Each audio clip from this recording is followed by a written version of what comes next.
Entre le savoir-faire et le savoir-être, de fines lamelles façonnables par des apporteurs de connaissances.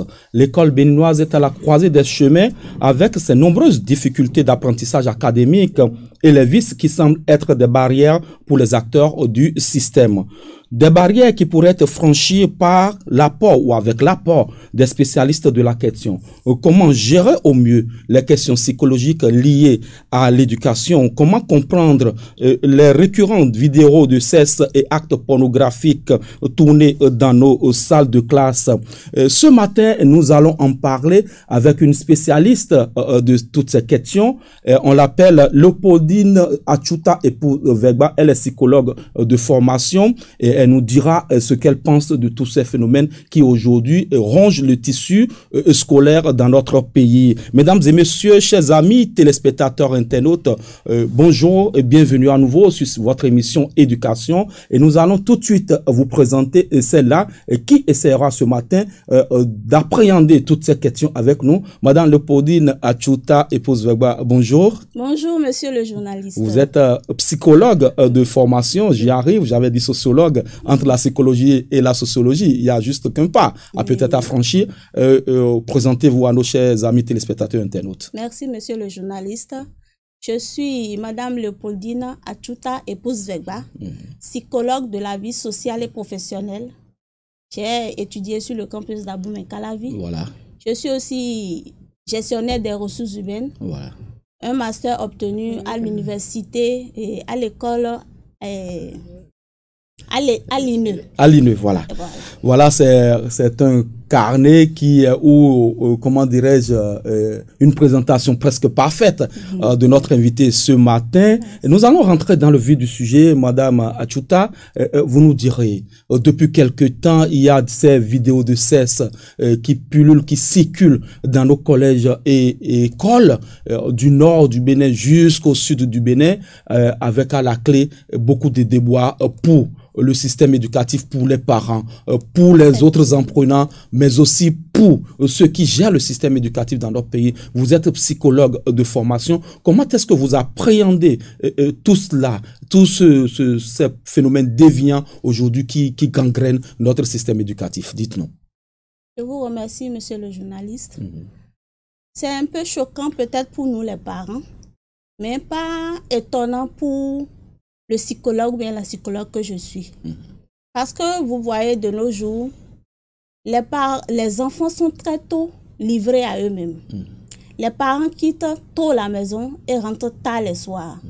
L'enfant ne peut que faire ce qu'il voit à la télé et ce qu'il entend ses camarades lui dire. Et ils sont aussi influencés par la technologie aujourd'hui, exposés à la télé, les téléphones portables, les réseaux sociaux en particulier. Et ils ne peuvent que copier ce qu'ils voient et en même temps dévier par leur comportement. Oui, voilà. Et aujourd'hui, c'est comme monnaie courante, et le sexe aujourd'hui à l'école. Quand vous voyez des jeunes filles qui se mettent pratiquement nues, vous qui êtes parente, vous qui êtes éducatrice, quand vous voyez des jeunes garçons aujourd'hui manipuler le sexe, tourner des vidéos dans des salles de classe, peut-être aux heures de pause, est-ce que on peut analyser dans le fond cette problématique-là? Qu'est-ce qui se passe aujourd'hui avec le système éducatif? Dites-nous. Le système éducatif aujourd'hui a besoin d'être mis à jour. Oui. Parce que le monde évolue et le système éducatif aussi doit évoluer avec. Maintenant, s'il était important d'associer les psychologues en milieu scolaire, maintenant c'est plus qu'une évidence. Ça s'impose au système éducatif, ça s'impose à nous. Parce que l'enseignant va dispenser ses cours. l'éducateur ou bien le censeur est là pour sanctionner, corriger ce qui est mal fait. Mais il faut la présence du psychologue pour chercher à comprendre pourquoi est-ce que l'apprenant agit comme ça. Pourquoi l'apprenant agit tel ou tel comportement. Aller au fond du problème et restructurer la personnalité de l'apprenant pour qu'il puisse être épanoui et apte à apprendre. L'apprentissage, c'est avec la mémoire. L'apprentissage, c'est avec la présence d'esprit. Si l'apprenant lui-même n'est pas stable psychologiquement, s'il a des problèmes à la maison, s'il y a depuis très tôt, parce qu'il est très tôt déposé à la garderie, très tôt déposé à la cantine, après à la maternelle du moins, après il est déposé à la cantine, il n'a pas et après dans les internats, on développe les vices, beaucoup de vices. On développe beaucoup de vices, merci monsieur le journaliste. Il n'a pas une oreille pour l'écouter. Il n'a pas l'attention qu'il faut pour lui dire voici ce qu'il faut faire, voici ce qu'il ne faut pas faire. Il suit les conseils de ses amis, il suit ce qu'il voit à la télé, il ne fait que recopier bêtement ce qu'il voit à la télé. Et il pense que c'est être à la mode. Voilà, parce qu'il y a beaucoup, nous avons rencontré de ces apprenants-là qui ont des références négatives. On nous a dit, il y a des filles dans Cotonou qui ont fait les CSTEP, qui aujourd'hui sont devenues des stars des réseaux sociaux. Quel peut être aujourd'hui les modèles pour ces enfants? Parce qu'au-delà du sexe, il y a des collèges où les jeunes s'agressent, ils agressent les professeurs, ils agressent leurs collègues plutôt ou leurs camarades apprenants. Il y en a même qui vont au viol.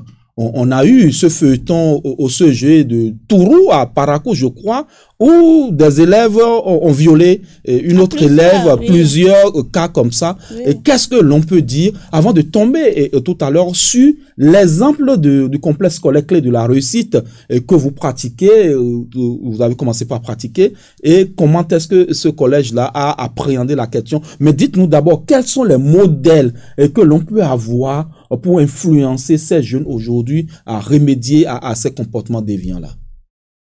Les modèles que, merci monsieur le journaliste, on peut dire, puisque les enfants, les apprenants sont plus ou moins attachés, ou bien sont exposés ou ont accès aux réseaux sociaux, on peut proposer des émissions, des débats pour les amener à comprendre. C'est vrai que cela se fait, mais appeler maintenant, associer le personnel et le professionnel de l'éducation en psychologie, le psychologue le psychologue scolaire, pour les amener à comprendre quel comportement peut engendrer, quelle attitude peut engendrer, quel comportement.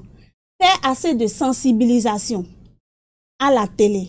On peut réaliser des petites bandes d'annonces et autres, ou bien des télé, des petits...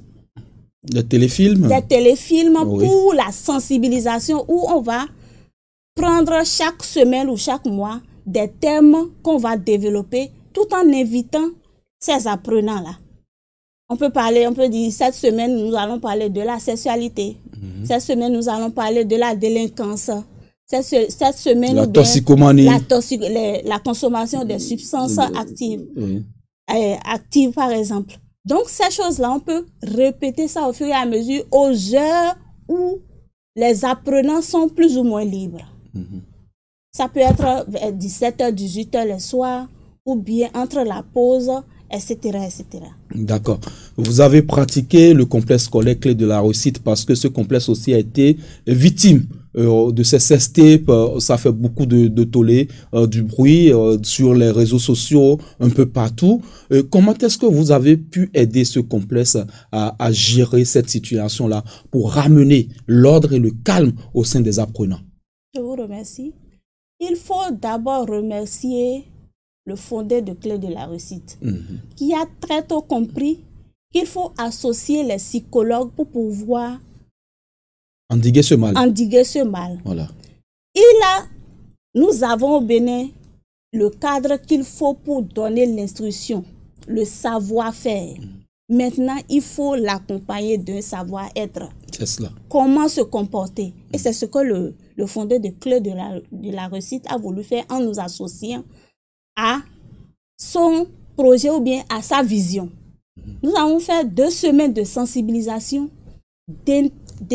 d'entretien individuel avec les apprenants dont les enseignants ont détecté, nous ont des choses à confier ou bien orienter. Voilà. Nous avons fait des sensibilisations de groupe. Et vous ne pouvez pas imaginer ce que nous avons entendu, ce que nous avons vu. D'où l'importance de la présence. Dites-nous un peu ce que vous avez entendu de ces enfants, parce que cette émission, c'est d'abord pour éduquer, c'est pour ramener les apprenants dans le droit chemin du savoir, de l'instruction, mais aussi du savoir-être, comme vous l'avez dit. Vous avez entendu beaucoup de choses, certainement. Dites-nous quelques-unes de ces choses que vous avez entendues de ces enfants, pour que d'autres qui nous suivent ce matin ne puissent pas répéter ces mêmes bêtises. Oui. Par exemple, je peux donner un exemple. Oui, allons-y. Ma mère, elle passe tout son temps à crier. Elle passe tout son temps à crier. Elle crie pour tout et pour rien à la fois. C'est un enfant qui disait ça? C'est un enfant qui disait ça. Okay. Et pourtant, elle n'est jamais là pour moi. Voilà. Elle quitte la maison très tôt. Elle revient très tard. C'est la bonne qui s'occupe de nous. Et dès que je fais une petite erreur là, elle se met à crier. Voilà. Pourtant, elle ne m'écoute pas. Elle ne me prête pas d'attention. Il y a un autre qui me dit que oui, lui, il préfère il préfère voler le petit sorabi de papa qui est là pour être en forme. Ah, voilà. Oui, il doit être en forme pour faire le buzz à l'école. Ah bon? Oui. Okay. Il y a beaucoup de choses. Dites-nous encore, oui. La consommation, par exemple, des produits psychoactifs, oui. des drogues et autres, ça se passe chez nous. Dans les écoles? Dans les écoles. Nos apprenants, nos enfants prennent ça. Nos enfants, nos apprenants. Et les filles vous disent quoi? Oui. Et puisque les parents ne sont pas là pour les écouter, pour les orienter, ils ne sont pas confiés à un spécialiste à l'école pour les orienter, pour les écouter et les guider, ils s'adonnent au comportement et aux pratiques et aux comportements qui sont hors normes de la société. C'est cela. Et par rapport au sexe, ils vous disent... Par rapport au sexe, oui, une petite fille de 12 ans qui vient me voir pour dire qu'elle est amoureuse d'un aîné de terminale. Où elle est déjà en classe? En 6e. 10 ans. 12 ans. 10 ans. 10 ans. Et elle est amoureuse. Et ce dernier, ils ont déjà échangé des baisers. Ah bon? Ils ont déjà échangé des petits mots d'amour à 10 ans et en 6e. Au point où son rendement a baissé. Voilà. Parce que son attention n'est plus focalisée sur l'apprentissage académique. Il y a quelque chose, un élément perturbateur là. Et s'il y avait la présence d'un psychologue scolaire, où tout le monde sait que le psychologue, il y a le secret professionnel où on peut venir tout le dire, rapidement le psychologue prend en charge et règle ces petites déviances là. Dites-nous, l'expérience de Clé de la réussite, et comment est-ce que vous avez pu aider le complexe à mettre les dispositifs au-delà des entretiens que vous avez eus avec ces enfants? Qu'est-ce que vous avez fait d'autre pour que cela puisse faire école? Parce qu'aujourd'hui, il faut reconnaître que ce complexe est devenu le précurseur de ce mode éducatif dans notre système scolaire. Nous avons aidé, par exemple, le fondé à mettre sur pied une cellule pour écouter. D'abord, l'entretien. C'est très, très important. L'entretien permet d'établir une alliance thérapeutique qui met l'apprenant en confiance. C'est cela. Après, nous avons échangé avec ces cas graves où des apprenants prenaient des produits psychoactifs, des substances psychoactives.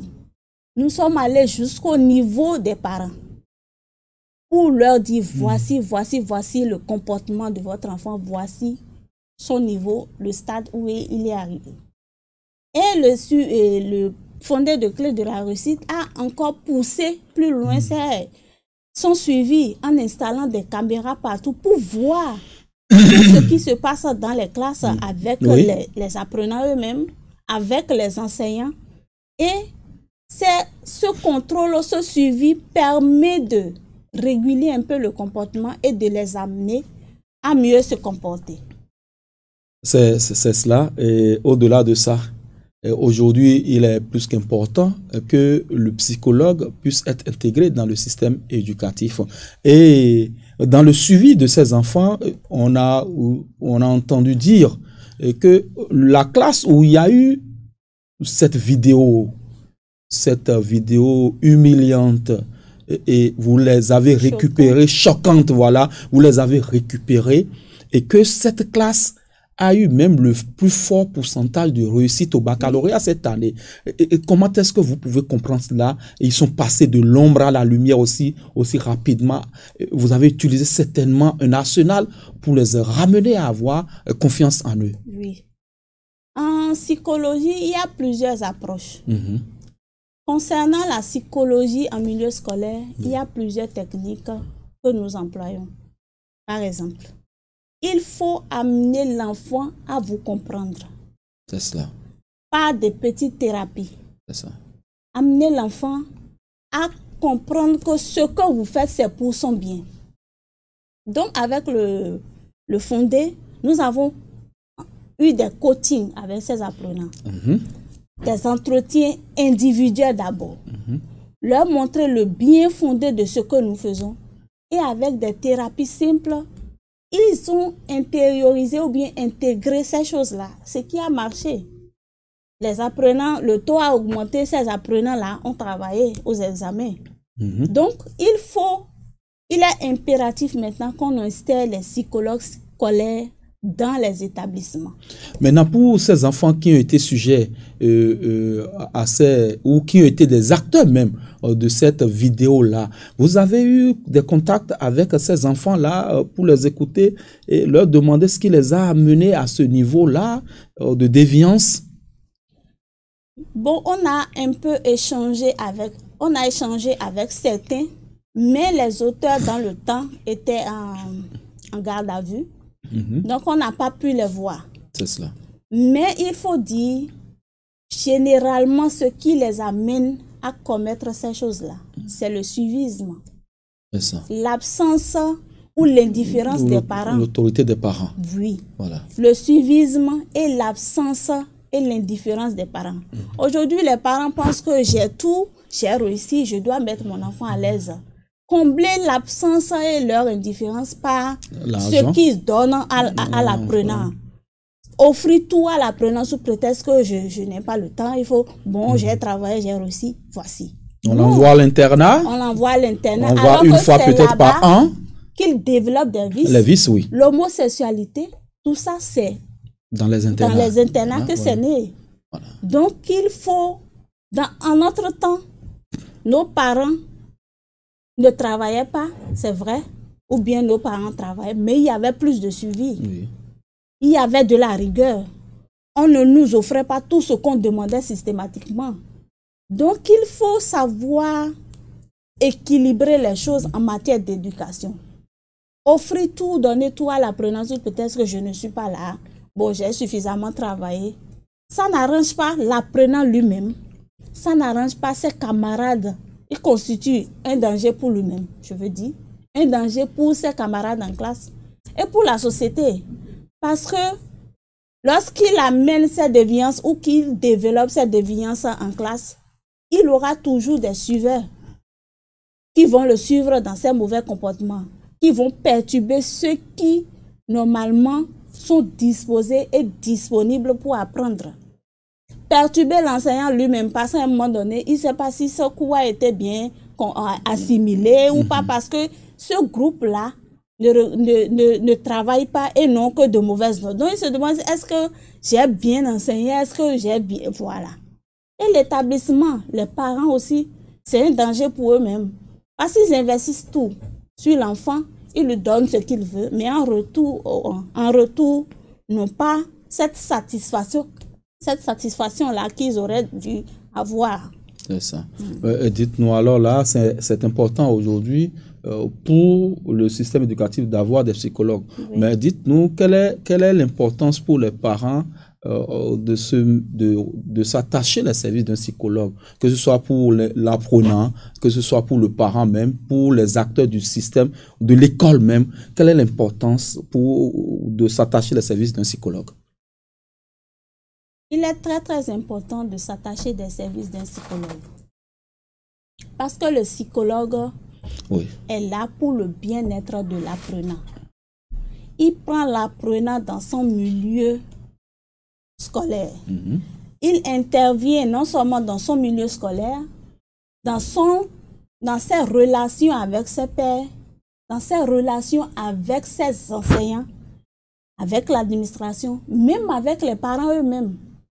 Parce qu'il va jusqu'aux interventions, aux médiations entre parents et enfants. Parce que souvent, les parents sont tellement absents et indifférents qu'ils sont choqués.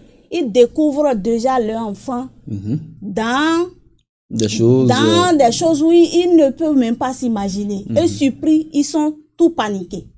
Donc, il faut la présence ou bien il faut nécessairement appeler le professionnel pour déterminer d'abord les causes, l'origine du problème, trouver avec l'apprenant les moyens pour s'en sortir et avec lui-même ses outils personnels à lui, sortir l'apprenant. Maintenant, la complicité, intégrer l'apprenant dans un milieu où le parent doit savoir ce qu'il a fait ou ce qu'il ne doit pas faire. D'accord. Et aujourd'hui, c'est important alors que les gens puissent prendre exemple sur la façon dont le complexe scolaire clé de la réussite a géré au mieux ce problème de déviance dans les collèges, dans ces différents complexes, et important pour les autres aussi de s'approprier ce concept de psychologue éducatif dans le système. C'est important de le dire. Oui, nous sommes pratiquement à la fin de cette émission. C'est pratiquement fini. Vous avez certainement quelque chose à dire à ces apprenants, à ses parents, mais aussi au monde, aux autres acteurs du système éducatif pour clore cette émission. Merci, monsieur le journaliste. Effectivement, moi, je dirais qu'un enfant naît pour faire le bonheur et la joie de ses parents. Et l'enfant, c'est comme la vitrine de ses parents. Donc, il est important d'adopter de bons comportements, de faire ce qui est bon pour eux-mêmes et ce qui est bon pour leurs parents. Aux parents, j'aimerais dire qu'il faut plus d'attention. Ne pas courir derrière le bien matériel et sacrifier l'éducation de leurs enfants. Il faut mettre les enfants dans de grandes écoles, par exemple, ou bien dans des écoles chères et autres. Mais il faut accompagner cela d'attention, d'observation et d'écoute, surtout d'écoute. Le parent, il est 7 jours sur 7 dehors. Le week-end, lorsqu'il est là, il est toujours sur son portable. L'enfant vient avec des questions, des interrogations. Il refoule l'enfant. Il va se réfugier dehors chez ses amis et autres, ou bien devant les écrans. Et retrouver les solutions de l'autre côté. Des solutions de l'autre côté. C'est cela. Donc, il est très, très important que les parents soient à l'écoute de leurs enfants. Quel que soit ce que vous faites, en rentrant, il faut s'assurer que mon enfant, est-ce que. L'observer surtout. Dans l'observation, on peut déduire ce qui ne va pas, ce qui va. Voilà. Mesdames et messieurs, chers amis téléspectateurs et internautes, nous sommes à la fin de cette émission. Merci de nous avoir suivis. Prenez le rendez-vous pour un autre numéro d'ici à la portée ou bien. Et nous profitons pour souhaiter agréables, courtes vacances pour ceux qui viennent de finir. Et pour les parents qui préparent déjà la rentrée, nous leur souhaitons bonne chance. Mesdames et messieurs, merci de nous avoir suivis. À bientôt.